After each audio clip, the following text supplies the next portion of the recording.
Welcome back to Couch Talk, everybody. I just got done watching Creed 2, and I gotta say, it was really good as far as sequels go. This was really good. Even if it wasn't a sequel, it would still be really good.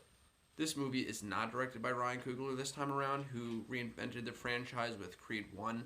It is directed by Stephen Cable Jr., and it shows, but not by a large margin. I feel like a director's capabilities isn't really signature unless it's like an action scene. Like, you don't really notice a director's signature when it's just like a scene of like two people talking. It's really in the big epic shots, like in Nolan with his big sprawling shots to like scenery. And with Ryan Coogler, he likes to use one shots, and it's always in the scenes where they're trying to like speak without actually saying any words. It's like the scenery and the scope of things, and the two fighting styles between Coogler's Creed and Stephen Cable Jr.'s Creed is a little bit different.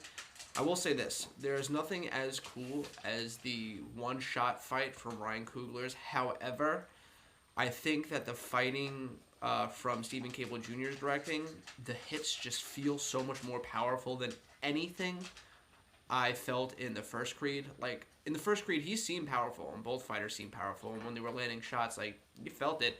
But in this one, I was, like, on the edge of my seat. Like, every time, like, Drago landed a heavy hit, I was literally, like, grabbing the part of me that just got hit on Adonis. And it's just, all the shots just felt so strong, and I wasn't even there, and I gotta give Stephen Cable Jr. credit for doing it like that. You know, a lot of directors have different styles of filming action scenes. There's, like, the hero shot, which is where directors like to have the hero's face and the back of the villain's head while, the hero punches him, and then there's a reversal where some directors like to have the back of the hero's head punching, and you get the villain's face in the frame. Some people like to use a high angle, some people like to use a low angle, some people like to use these really big wide shots where you can see everything, some people like it really up close to make you feel like you're in it, some people like shaky cam, some people like still cams. There's so many different ways to film an action scene, and I feel like Stephen Cable Jr. did a really good job. It's just nothing as impressive as the Coogler fight. But like I said, the hits do feel way stronger, so I don't know if that really goes to Stephen Cable Jr., but more or less the new editing team they brought in with this. The story also isn't anything super revolutionary. I mean, you know how these stories go. It's, the hero coming in the sequel, and he's riding the high from the previous film, and he has to have the protagonist of this film knock him down a couple levels so he could work his way back up into a different character who could then take on the protagonist again and win. And it's a story you've seen in every fighting movie like this, but something about the Rocky movie just really gets me going, really gets my blood flowing. And I gotta say, they added the infamous Rocky song in this one, and they had it in the last one for like all of 5 seconds, but this one, it really gets going for like a solid like 30 to 45 seconds. It's playing at the end of this movie during the fight, and the whole theater I was watching it with was pretty much applauding, and the movie wasn't even over yet. My big gripe with this movie is, I have to say, the training montage. Honestly, a Rocky movie isn't a Rocky movie without a good training montage, and this one, it wasn't horrible, but it wasn't better than any of the other training montages in any of the other Rocky movies. I think a lot of it has to do kind of with the song, because the training montages are always so good when it has a really good background song to like amp you up, and this one, I don't think the song was bad. Like, I could listen to that song in my car, but it didn't work to amp me up during this training montage. Like, it wasn't inspirational, it was just cool, if that makes any sense. And I think good movies are only as good as their villain. Like, movies that have to have a villain are only as good as its villain. And a lot of like Marvel and DC movies make movies with villains that are kind of one note and like no background. And the reason why the Joker always gets praised so much is because he has such a rich background that they dive into in each movie.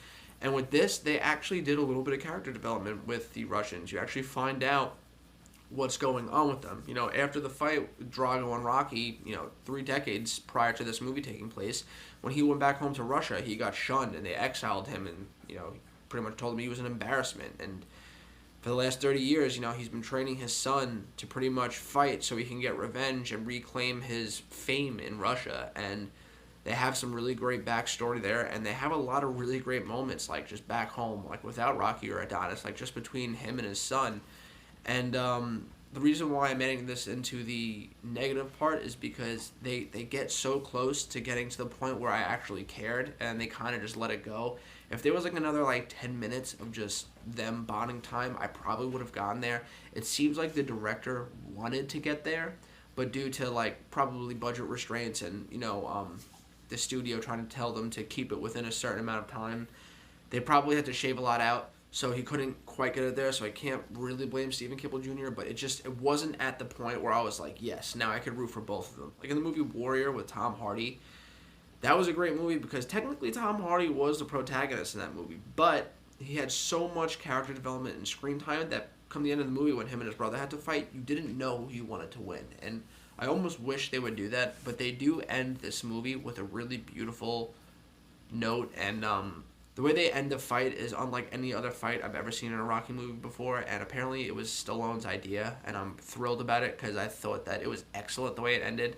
I thought the very last thing that happened to Rocky at the end of this movie before, the movie fades to black was amazing. I honestly did not see that coming. Like, they talked about it a little bit in the movie, and I just didn't think about it, and then it happened, and it was great. Honestly, it was really good and really heartfelt and really warm.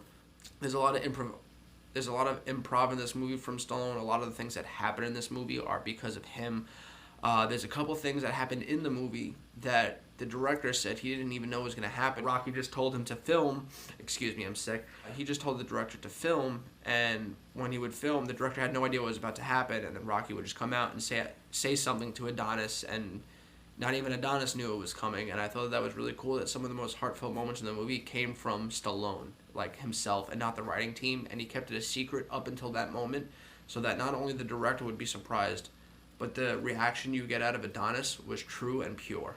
There is also a fight scene that they took out of this movie that I was really upset about, but I understand. In some of the earlier trailers I saw for this movie, there was some quick little scenes of apparently Rocky and Drago getting in a little scuffle. Apparently, like, Drago pushes him and then Rocky punches him. And I gotta say, I was really looking forward to that scene, just finally getting to see them throw down again, like a little like street fight kind of thing. And, I mean, spoiler, but it's not in the movie. I mean, I don't know if you want to take that as a spoiler because it's not spoiling anything about the movie, but if you were looking forward to it, I'm just letting you know you're not going to get that going into it. They removed it, but as I watch the movie, I see why, and this really is Adonis's movie, and as much as I think that Adonis owns this movie and that this is his movie, seeing Rocky and Drago throw down would have kind of taken away from Adonis's momentum, so I understand why they took it out. But I do hope it's in the extended features on the Blu-ray disc, because I really would like to see it. You know, they put the effort into film it, and God, I do want to see Rocky punch Drago one more time.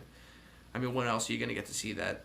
But yeah, everything else, the fighting was amazing. I like the wide shots that they used. I like the punches. They felt really good.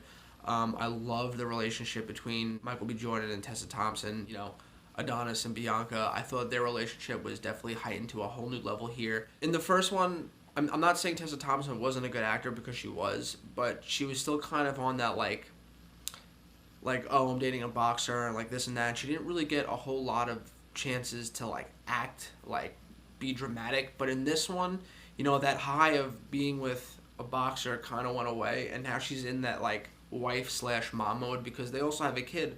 So now when he's getting these punches thrown at him, she's kind of like, I don't want to be like your mom who, has to raise a child with no father. And she gets a lot of chances to really shine here and show her acting chops, and she's just so fantastic. Honestly, I think she's one of the best actresses we got going on now. One of the best young actresses we got going on now.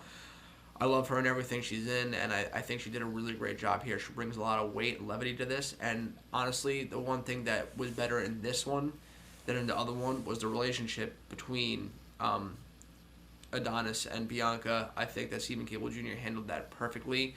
I think he handled the whole PTSD aspect of Adonis getting beat up from Drago halfway through the movie in the first technical round they fought. The way he handles that whole aspect was really good.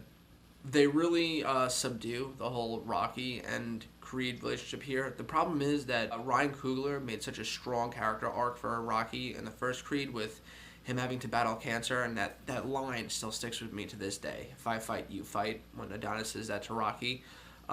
Just that whole character plot thread that was in that movie was so good, and Rocky just never gets a chance to do anything as impactful here. I mean, he's back to give some motivational speeches, but that's really the extent of it. So I'm a little upset that they kind of watered down his role. I know it sounds like a lot of the negatives outweigh the good, but it doesn't. This movie's 2.5 hours long, and yeah, there's not a cool one shot, and yeah, the training montage was a little underwhelming. The whole Rocky and Creed aspect was a little bit dumbed down in this one, but those are all very minor things and what is overall an intriguing and fantastic story. I truly did love this movie. I thought that majority of it was excellent. Like I said, I love the fighting. I love the whole motivation behind why he's there fighting. I love the character development that was given to the Dragos, even though it was few and far between. I love the relationship between him and Tessa Thompson. I love the whole introducing a child to the mix and making it that much more important to him to win this fight. And I like Stephen Cable Jr.'s directing, honestly. I mean, yeah, it's not really as good as Ryan Coogler's, but it's still very good. I'm going to give this movie an 8.5 out of 10. I highly recommend seeing it. It is a fantastic sequel. The only problem is I don't know where this can go after this. I almost want it to be the last one. I don't want them to make a third one. They kind of dropped the ball because this is something that happened in the Batman Series 2. They used their best player in the second movie, the Joker. So nothing after the Joker would ever top what the Joker has done. So the third movie wasn't as good as the second one. And they did that with this. What they should have did was the sequel should have been that guy that he fought in the first one coming out of jail and trying to reclaim his, title. And then the third one should have been him versus Drago. Because now that is the most epic thing that could happen to, Adonis, is him fighting the son of the man that killed his father. Like, that was their big wild card, and they used it. And just the way it ends, the way everything happens, there's no need to make another one. Honestly, if you see the movie, you'll know what I'm talking about. And I know it sucks because people like getting things in threes, like, a trilogy. But this 1-2 movie right here, I think, is as good as it's going to get. And anything else is them kind of just milking the cow for money. And I would really like them to just leave it as it is. It's a beautiful little 2-movie story arc. And, yeah. Those are my thoughts on Creed. Anyway, let's talk about it in the comments down below. What did you think about the movie if you've seen it? If not, has this review changed your mind? What do you think about there being another movie in this franchise? Do you think that it's a good idea? And lastly, I know this isn't important, but what do you think about the whole Rocky and Drago fight being taken out of the movie? Let's talk about it down below. And as always, I'll catch you next time.